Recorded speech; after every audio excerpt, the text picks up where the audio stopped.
Finn arrive à Il Giardino pour voir Deacon, qui lui a demandé de venir le voir car il s'inquiète pour Hope.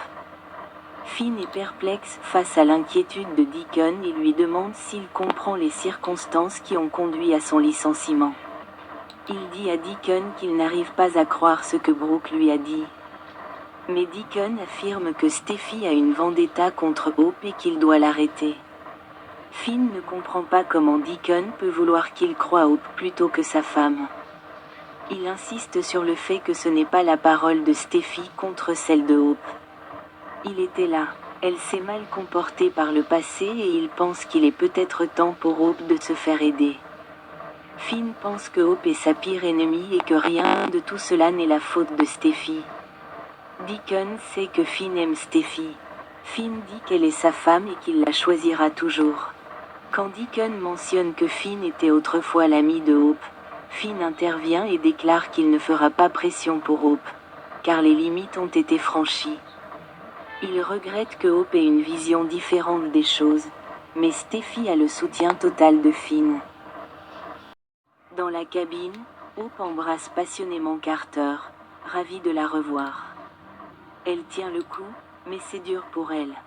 Carter fait remarquer à Hope que les choses s'arrangeraient s'il parlait de leur relation à Steffi, mais Hope ne veut pas prendre le risque de le lui dire tout de suite. Brooke entre dans la cabine de Hope et l'entend dire qu'il va parler à Ridge. Brooke a essayé de lui parler aussi. Carter espère qu'il n'est pas trop tard pour changer les choses.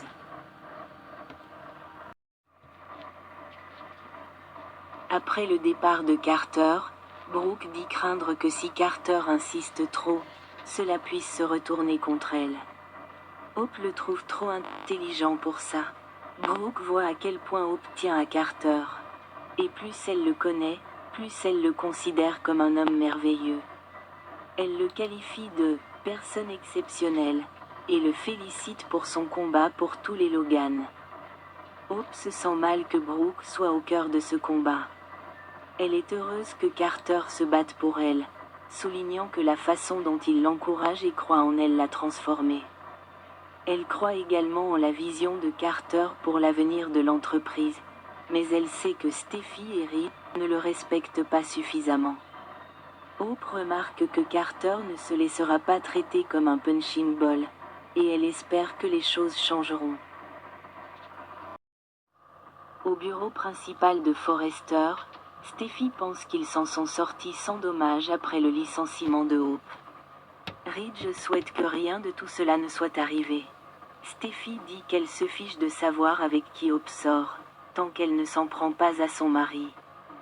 Steffi est satisfaite de la réaction des gens au licenciement de Hope et à la suppression de la ligne.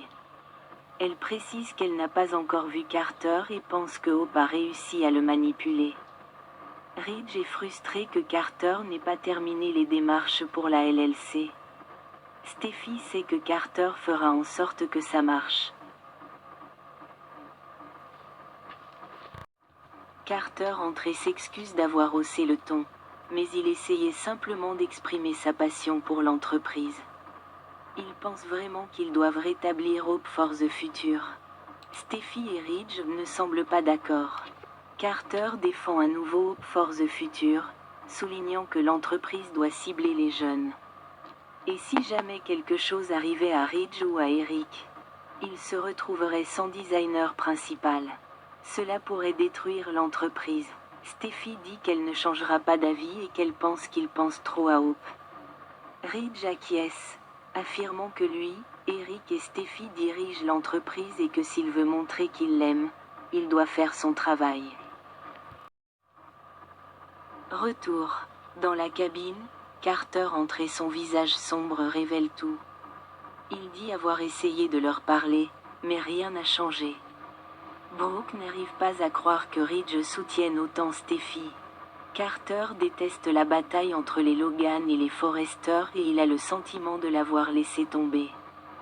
Brooke sait que même en tant que directrice de l'exploitation et au sein du conseil d'administration, l'essentiel est que Ridge et Steffi soient propriétaires de l'entreprise. Brooke reçoit un SMS et doit partir. Carter dit à Hope qu'il ne l'abandonne pas et qu'elle l'apprécie énormément. Elle l'embrasse. De retour, au bureau principal de Forrester, Steffi dit que quelque chose a changé chez Carter et pense que c'est l'influence de Hope. Finn arrive et Ridge dit qu'il parlait de changement dans l'entreprise. Ridge admet que ce n'est pas facile, car licencier Hope, c'est comme licencier un membre de la famille. Finn admet qu'il vient de rencontrer Deacon à ce sujet, et lorsque Steffi lui pose la question, il répond qu'il la soutient totalement.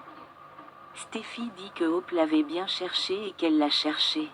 Steffi récupère le dossier professionnel de Hope et le supprime, tandis que Hope dit à Carter qu'ils ne peuvent pas laisser Steffi s'en tirer comme ça.